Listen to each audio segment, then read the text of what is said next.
Good morning and welcome to the April 19th, I can't believe it, 2017 edition of the Bible, Delight in the Details. I'm Lenora Bresler, and today we're continuing our discussion in the aftermath of Easter about what happened to some of the main characters from the Easter drama story. I want to talk today about the disciples in general.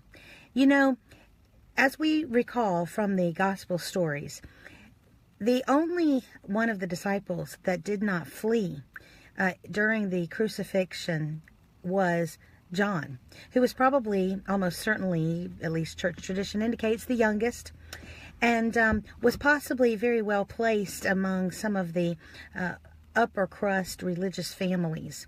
So perhaps he felt maybe his age and his status would somehow shield or protect him. But we do see him with the ladies, with the women, which would be another indication of perhaps a more youthful person at the cross.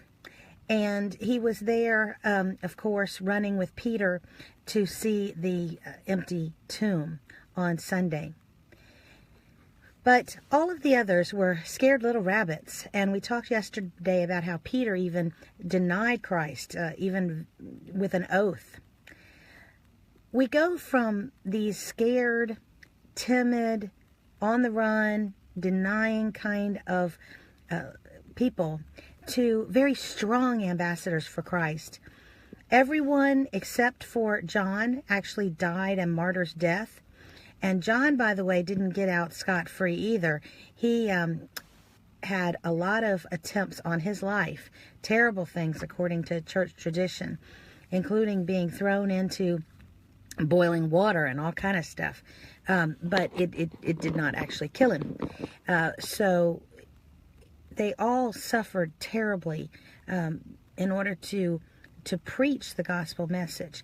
Now, why in the world would somebody put themselves through such a horrendous persecution, even up to terrible death? Some of them were flayed alive and all kind of terrible things happening to people. Why would they do that for a lie? They wouldn't. And we look at the 40 days that Christ was on the earth after his resurrection. He appeared to hundreds and hundreds of people, and not just once, but many, many times. He ate with them. He was a physical being, and so you can't just say, oh, well, that was a hallucination or wishful thinking, or somebody, was on drugs, or who knows. No, none of that makes any sense. And certainly, if this had been some kind of a plot, we're going to lie and say that Christ came back, and we're going to come up with all these stories. Somebody would have cracked under the great pressure that was coming. And yet not one of the disciples apparently did in all the years thereafter of preaching the gospel. And they did exactly what Christ said at the Great Commission. Right before he left for heaven, he said that, go into all the world, preaching and teaching and making disciples. And they did. They went as far as India and Turkey and all over the world. They spread out just like God had told them to do.